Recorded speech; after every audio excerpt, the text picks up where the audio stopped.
a ship carrying thousands of containers approaches a set of locks. Slowly, it's lifted 85 feet above sea level, carried across a man-made lake, then lowered back down to the ocean on the other side.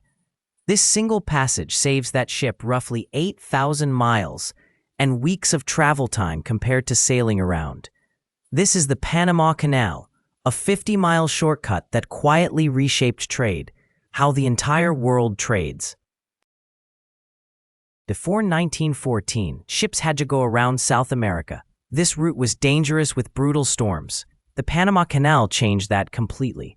Engineers cut a channel through Panama's narrowest point. It connected the Atlantic and Pacific Oceans directly. A journey that took months could now be done in hours. It was one of the largest engineering projects ever. Today, it handles about 5% of global trade. That's a huge share for a passage only 50 miles long. The Panama Canal isn't just a straight channel. It's a system of locks, essentially giant water elevators. Ships enter and are raised in stages using a series of locks. These locks flood with fresh water from Gatun Lake. They then cross the lake itself before being lowered. They are lowered back down through another set of locks. In 2016, an expansion project added a new set of larger locks. This allowed bigger ships, called Neo-Panamax vessels, to pass through. This expansion nearly doubled the canal's capacity. Every ship that passes through pays a toll based on its size and cargo. For some of the largest vessels, that toll can exceed $800,000.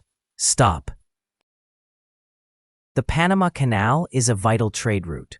Goods from around the world move through here. Trade between the U.S. East Coast and Asia relies heavily on this canal. Grain exports from the U.S. use the canal to reach Asian markets. Liquefied natural gas shipments also depend on this route.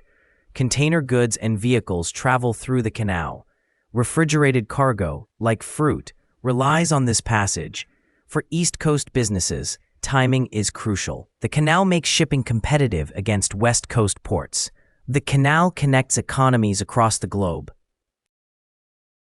Unlike the Suez Canal, the Panama Canal's biggest vulnerability isn't political conflict. It's weather that poses the greatest threat to its operation. The canal depends entirely on fresh water from Gatun Lake. Recent severe droughts have forced restrictions on ship crossings. Ships now face long queues, sometimes waiting over a week.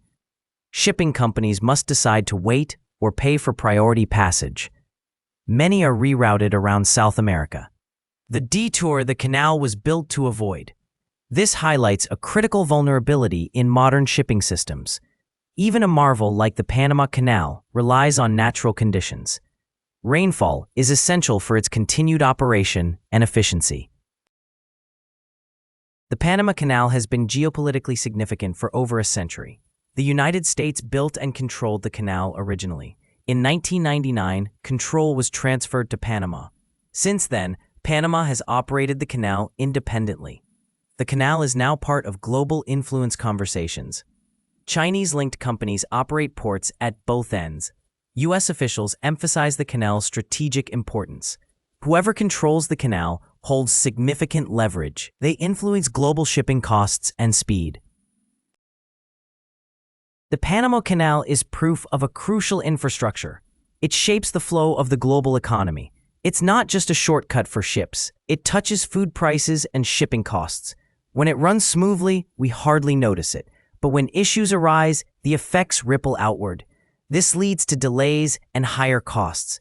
It pressures supply chains worldwide. Global trade moves through narrow physical places, and those places matter enormously.